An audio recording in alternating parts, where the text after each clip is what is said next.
What's going on, it's the RapNerd. I just got out of seeing Winnie the Pooh, Blood and Honey 2. This is the sequel to the first one that dropped last year of a twisted version of Winnie the Pooh and his friends.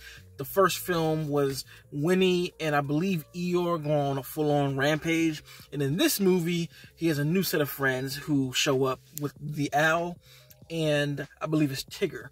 And these three are on a rampage too.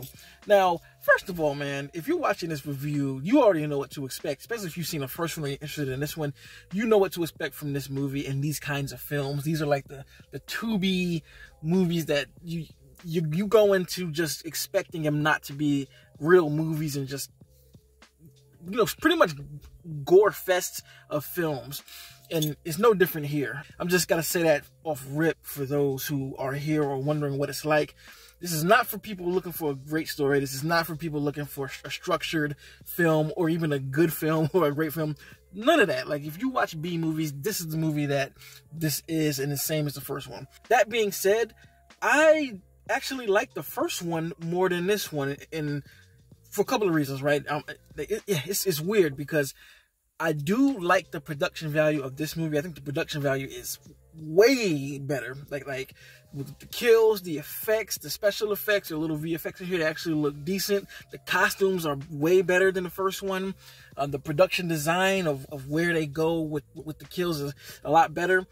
But I feel like this movie tried a little too hard to be a real movie and pack some structure into it. They're pushing the trauma thing again, right? So they're really trying to sell you into this guy's life, and it's like, we're not here for that.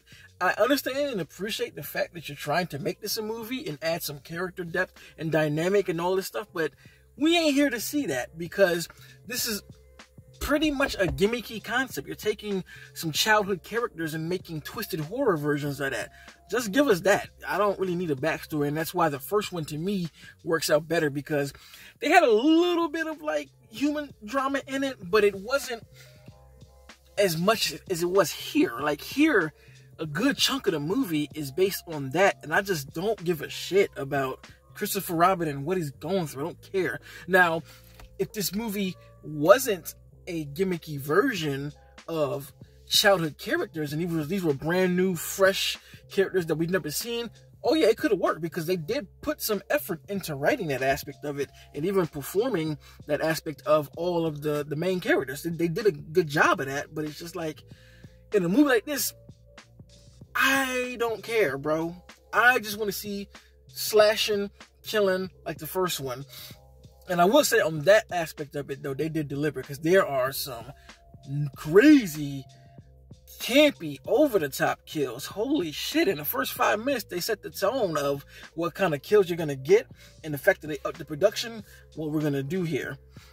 But that's the aspect of it that I'm like, I can miss all of that, man. It's an hour and a half. We just want to see what we came to see. So for that reason, I do enjoy the first one more, because that one just embraced the campiness and wasn't trying to be more. Like, if they do a third one, embrace the campiness all the way. Again, it's the problem with this revamping of a childhood character. So there's not really much room for like wanting to tell a story. Just go campy as fuck with it. Like, bring Winnie Pooh and the crew to like spring break, because there are aspects of the film, you know, of course, when third act hits, and you see in the trailer where it's like some big party and it just makes for a whole bunch of body count. Have, like, do the Friday the 13th shit where somebody goes to the forest of, what they call it, the forest of animals or some shit like that, and have them just throw a huge party, like, yeah, spring break party, oh, we're gonna party, and then have the animals come out, Pooh and them be pissed off and just killing, whacking people off. That's all we need. Similar to House of the Dead, the movie in like 04, early 2000, something like that. But have a raid take place in the woods and just let the characters come out and kill. I don't need backstory. I think the backstory really held this movie back a lot, because I just don't give a shit. But there are some gnarly kills.